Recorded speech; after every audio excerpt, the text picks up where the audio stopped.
It is day 11, and today's topic is emotional safety. Now, if you had divorce or if you had a breakup from a long relationship, more than likely you have some sort of trauma or something that is in you that is keeping you in that comfort zone, because emotionally, if we are not fully healed, even if you are right in front of somebody who matches all your non-negotiables and things like that that we talked about in the earlier episodes, you are not going to find that connection with that person. The reason is because you have this wall, the invisible wall that you have built up to protect your mind, your heart, so from your soul. Because what ends up happening is, sometimes when you think of the trauma, and if it is very deep, it is on the soul level, not just in your mind, because it is so deep that you have to work with it before you can break that invisible barrier. And sometimes we don't even know that, because sometimes those barriers were built when we are in our childhood, as we were working through our different experiences in life and what ends up happening. And if you're in a relationship where the wall just got thicker, it didn't necessarily built there. Sometimes it could be something that a new wall got built up on top of that. That's even harder. But for you to find a real love and come out of that past experience, you'll have to figure out first that how many walls are there walls, and how thick those walls are. So once you break that, only then you will be able to feel that true love. It's not for the other person, it's for you. Because what ends up happening is, a lot of time, some of my clients also, I have seen that they have this invisible barrier that they have built, but they don't even know, they're not even aware. So one way to find out is, if you have those invisible barrier, when you meet somebody new who you think could be your potential partner, if you go out on a first date, second date, how does it feel?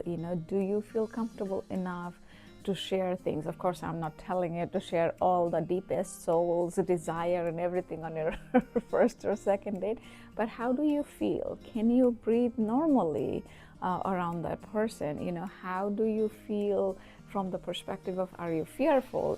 Do you get into that fight or flight mode in the first few interactions? And if you do, that's a red flag. You should not be feeling that fight or flight, especially within the first few dates. So one is that if you are seeing a pattern, because I have seen that too with my clients, that few dates they have gone out with and they are in that fight or flight mode.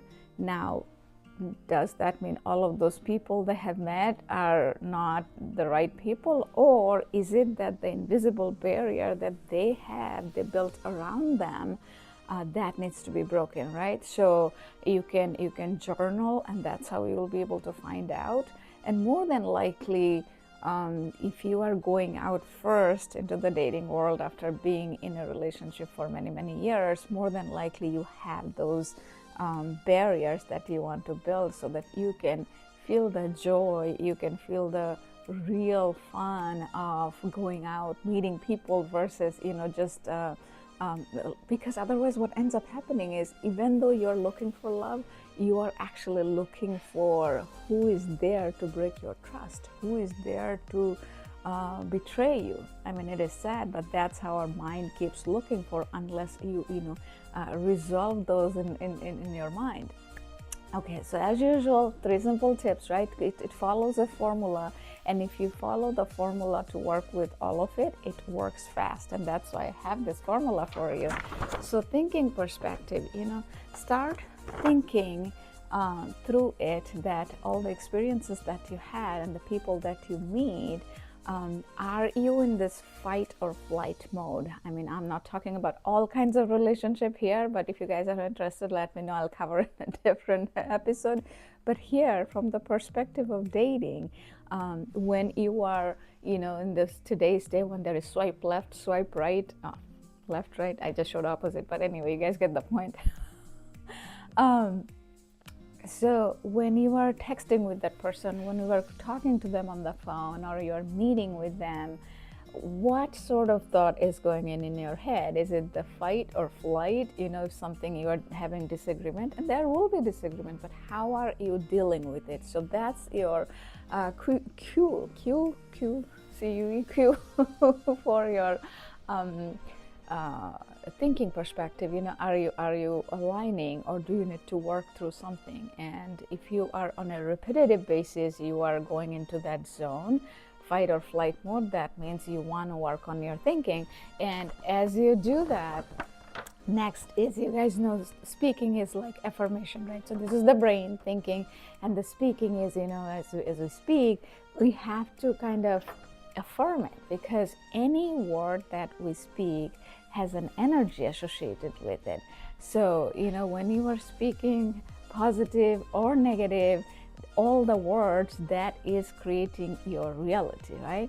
So now, I don't want you guys to be super paranoid about it, that every word you speak you have to notice it. That's not the point.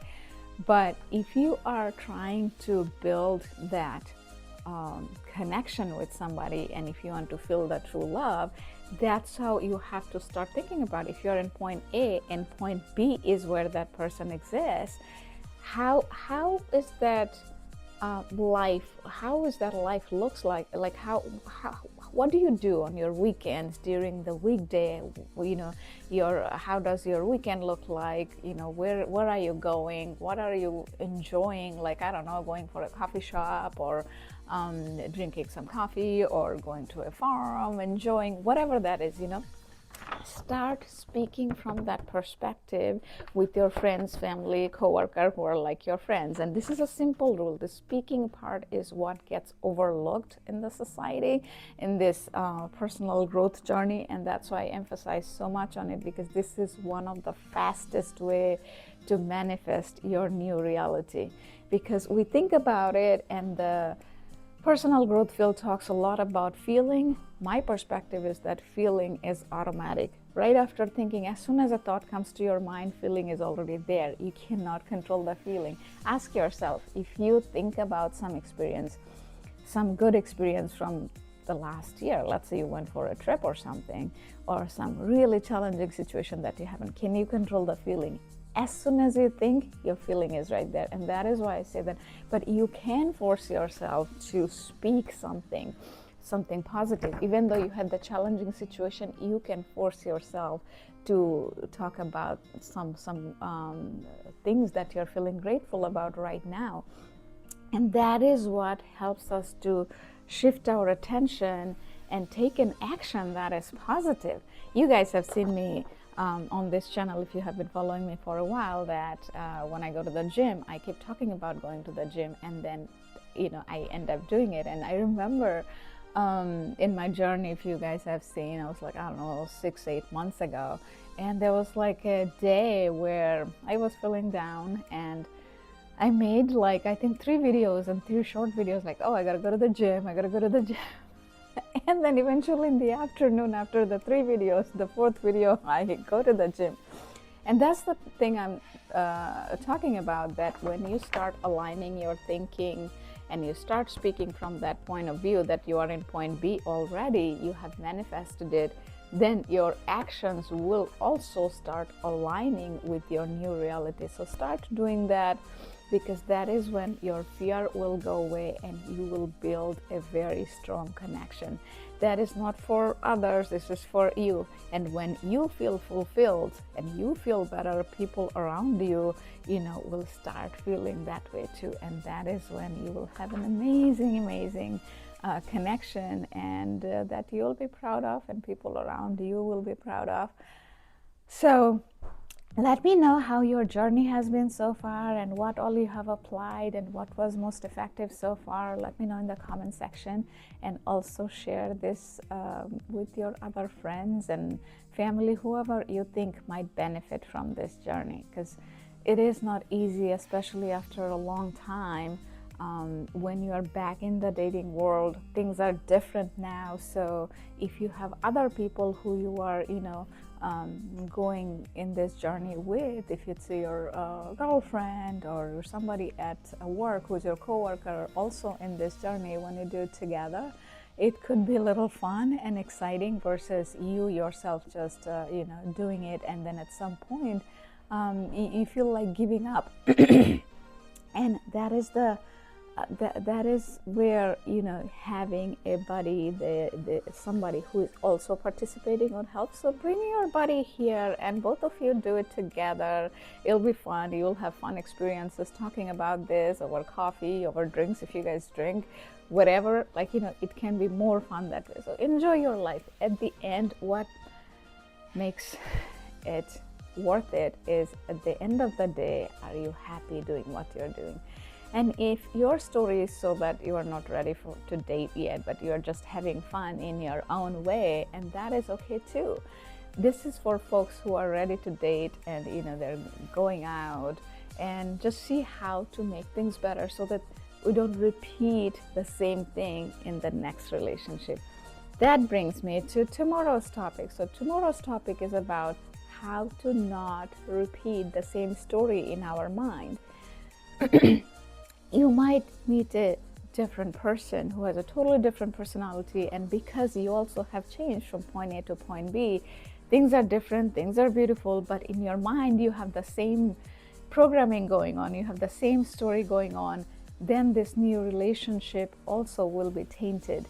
So tomorrow I'm going to talk more about that. Join me tomorrow. That topic is also going to be an interesting one. See you tomorrow. Bye.